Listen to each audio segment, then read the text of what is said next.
Reading with your kids.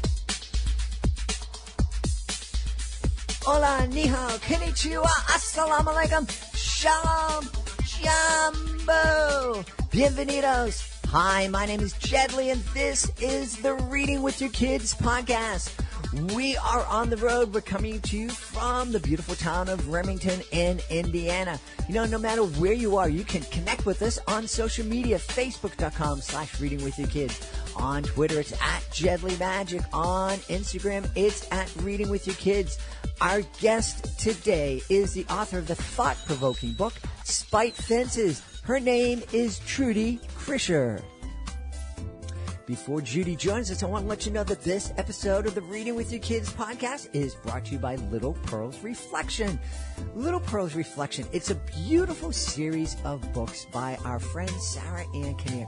Sarah Ann Kinnear is a teacher and a principal. She's worked for over 35 years in classrooms and also behind the scenes, educating children and creating innovative curriculum that encourages independent thought and creative problem solving. Little Pearl's Reflection is kind of a culmination of all that work. They're beautiful stories that will inspire your kids to think creatively and imaginatively and encourage them to find creative ways to solve their problems. They're really wonderful books, great books for a family to read and discuss together. That's Little Pearl's Reflections by our friend Sarah Ann Kinnear. This episode is also brought to you by One Drop of Kindness by our friend Jeff Kubiak. Kindness, for some, it comes so easy, but for others, well, it can be a struggle. The answer often lies in a person's story. And One Drop of Kindness, we're going to meet Gus, a one-time orphan who goes through life thinking that hurtful words and actions are the only way to behave and to communicate with others. Interestingly, Gus lives in a town that holds a mysterious secret, which finally gets unlocked by something that was hidden away. By unlocking this secret, you too can join the ripple effect of kindness that Gus, along with his school and town, is experiencing with the rest of the world. This is a wonderful book for your classroom, for a school. What a great way to kind of base your whole school year on, the whole idea of One Drop of Kindness. Check it out today, One Drop of Kindness by our friend Jeff Kubiak. It's available on Amazon. Joining us on the line right now from beautiful Dayton in Ohio. She is the author of a number of fantastic books, but today we're celebrating the republication of two of them. Please welcome to the show, Trudy Krisher. Trudy, how are you? I am doing great, and I just want to tell you I'm thrilled to be celebrating the connections between books and kids and families and learning. So hats off to you, Jed. Thank you very much, Trudy. I'm really excited about it. You know, I guess one of the things we should talk about, we'll definitely be talking about your books, but why do you think it's so important to connect families and books and to support families experiencing books together? Well, it's a learning experience for everybody. I mean, first off, there's the practical matter of helping kids be better readers. It's a key to their future to be able to read well. But secondly, that reading together helps foster those close family connections that we desperately need and that will sustain a child throughout their life. So I just think it's a win-win in every respect. I absolutely agree, and it's that bond between family members that was the motivation for me to start this podcast. Obviously, the more we read to our kids, you know, we're supporting the development of their reading abilities and hopefully helping to foster a love of reading and a love of learning in our kids. But it's that bond that we get with our kids that is so very, very important. Absolutely. And, you know, I think, you know, whenever parents and their children share in experiences, it helps create that love, that affection, that lifelong relationship that will sustain them throughout their lives. Yeah. Now, yesterday, I have to share this with you, and I'm trying very hard not to throw parents under the bus. I was invited to attend a field trip yesterday with a class of second graders. And the trip was to the Boston Public Library, the main branch of the Boston Public Library, which is an absolutely amazing place. So if you're ever visiting Boston, check it out in Copley Square. It's the main branch of the Boston Public Library. And on this field trip, there were teachers, but there were also a number of parents helping to chaperone. And I understand it. And again, I don't want to throw parents under the bus because it's difficult. You're there and you don't know what you're supposed to do. But there was a good chunk of free time where the kids were in the library and they could do what they wanted. And a lot of second graders, because it's the library is this really neat place with this kind of unique sculpture on the walls and it's really fun. A lot of the kids were just kind of jumping around.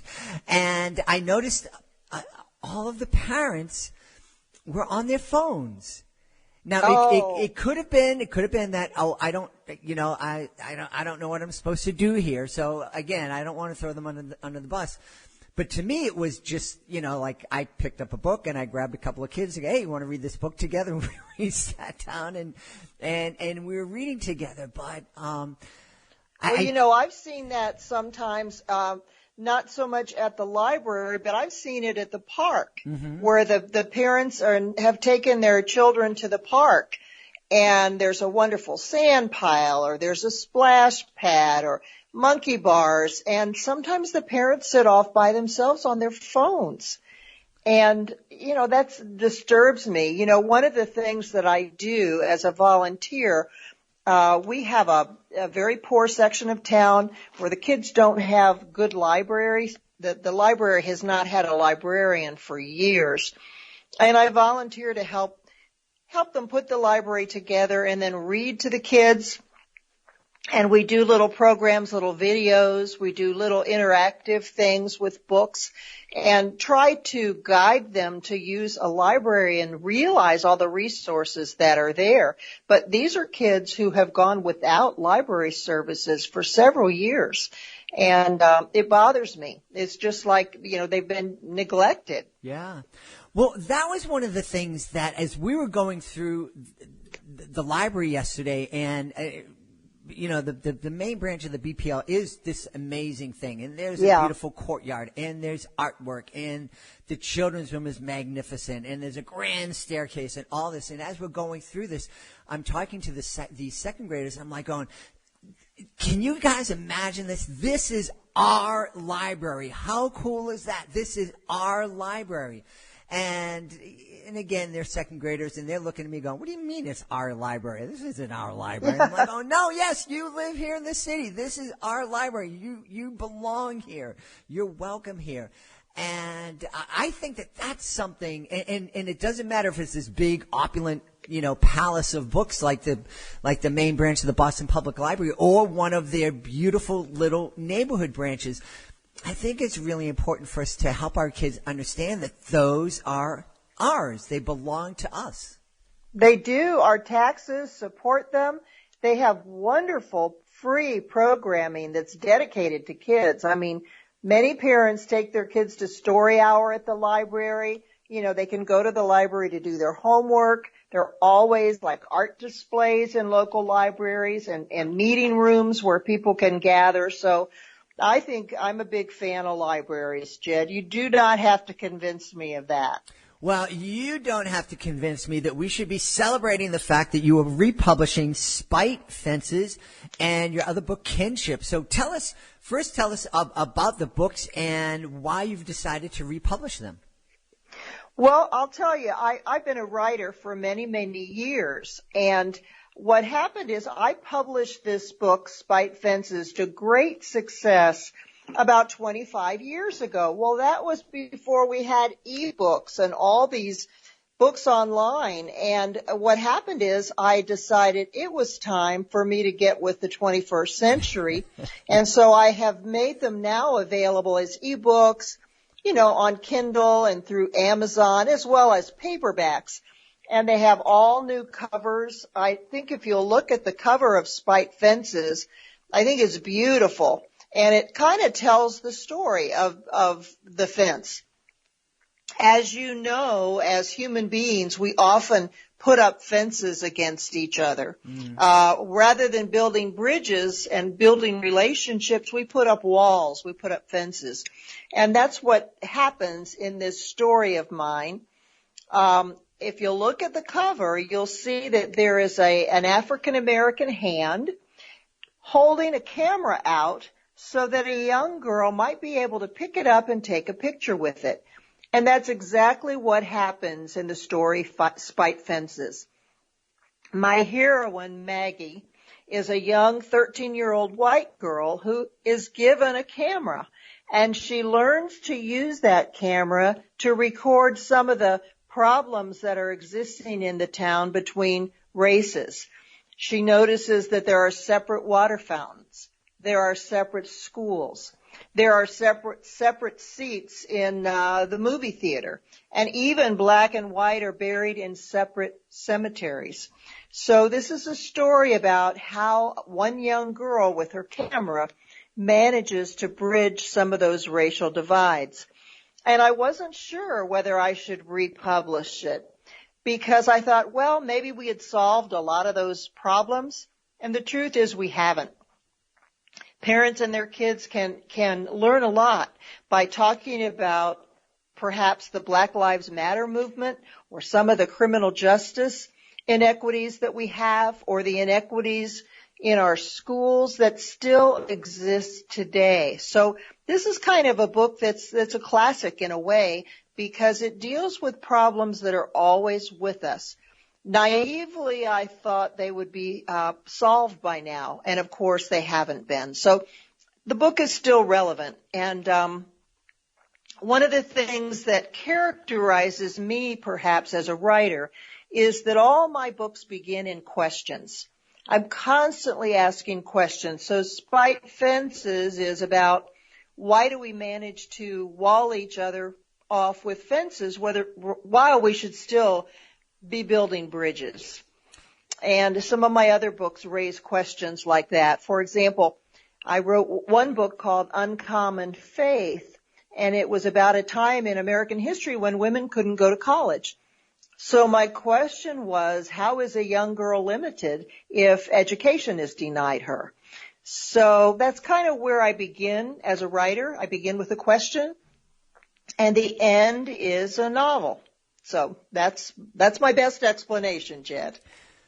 Well, that's really fantastic, and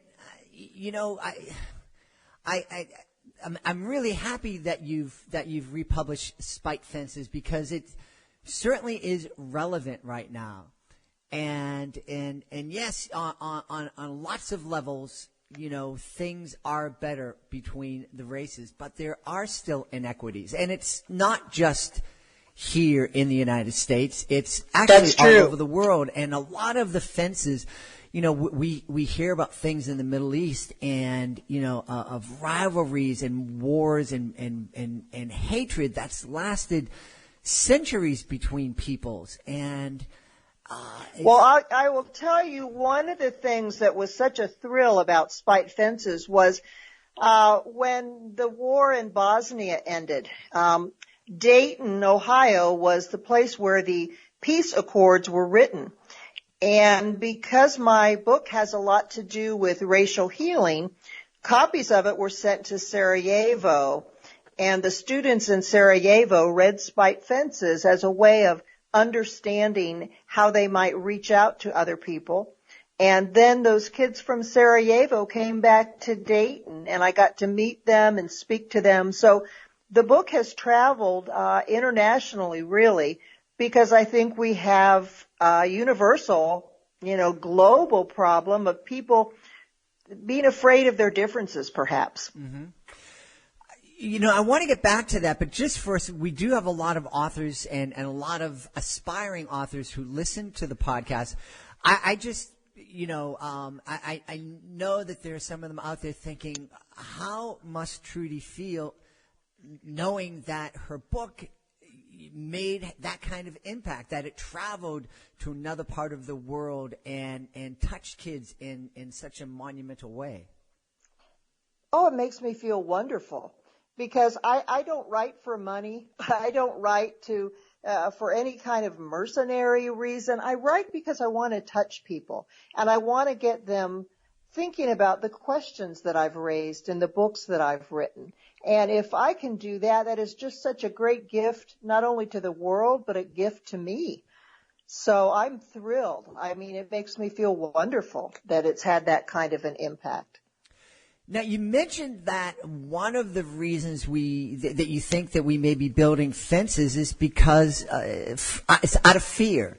And out of fear Yes. of the unknown. Can you talk a little bit Well, more you about know, that? one of the lines in Spite Fences has to do with fear. One of the main characters says, if you find out what a person is afraid of, that's how you really learn who a person is. You can find out, you know, who a person is, what they're made of by sort of probing what they're afraid of. And so I think fear is at the heart of a lot of our struggles.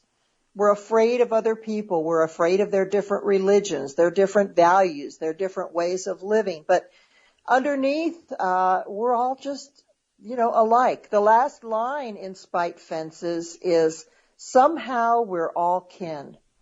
And I really believe that across the world, you know, people have the same needs, desires, hopes, dreams, and probably fears. Mm-hmm.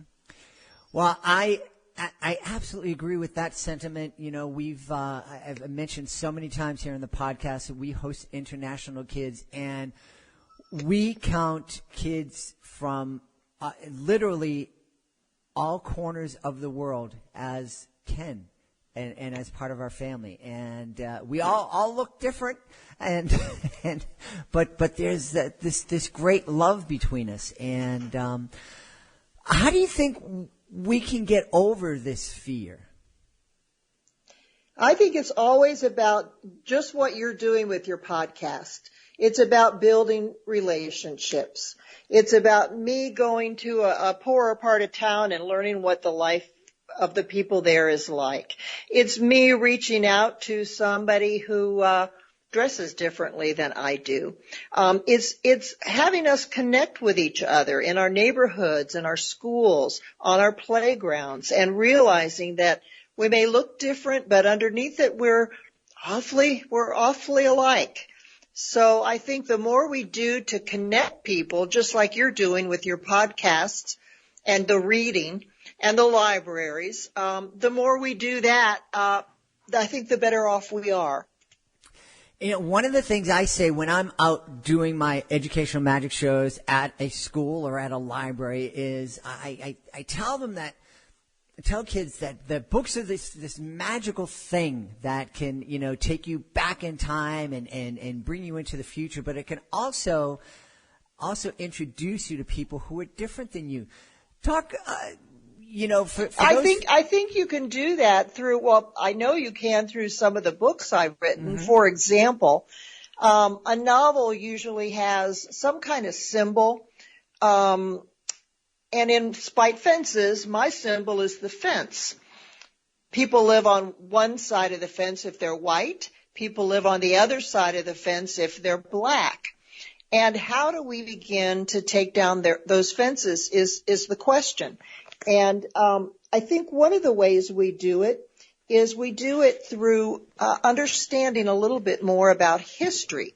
I bet kids in Boston, I'm losing my train of thought here. I bet kids in Boston, if you explained what a spike fence was, mm-hmm. A spike fence is something you put up to keep your neighbor out. Mm-hmm. And I think if you asked kids to think about what a spike fence symbolizes, they might be able to look around in their own neighborhoods mm-hmm. and see that there are people whose homes might need rehabbing, or children who go hungry. That's a fence. Or a playground that's not up to par. That's a barrier. That's a fence. And I think sometimes when you raise those kinds of questions and get kids thinking, they can identify the kind of fences that are barriers in their own world, in their own lives, in their own school. Maybe they would have a child in their classroom with a disability, and they might want to perhaps go through a day in a wheelchair and see what that experience is like, and the way in which those barriers might be overcome by different policies and by opening our eyes to those kinds of fences that exist all around. Yeah. So very important to encourage our kids to tear those fences down, because the one thing that a fence does more than anything else is it prevents us from seeing the humanity of our neighbors. Absolutely. Yeah, I don't think that we've talked about kinship at all in this celebration of republication. Well, kinship was lots of fun for me. It was sort of written by popular request, because Maggie Pugh is the heroine of Spite Fences, and she has a best friend, sort of a sidekick, by the name of Pert Wilson. So kinship is the story of Pert Wilson. And one of the things I love about this book is pretty funny.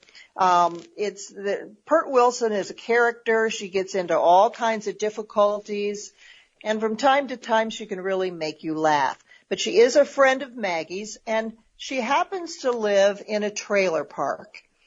And one of the things I wanted to do in this book, again, the question is, what is our family? What is a family? Is a family somebody that's just related to you by blood ties?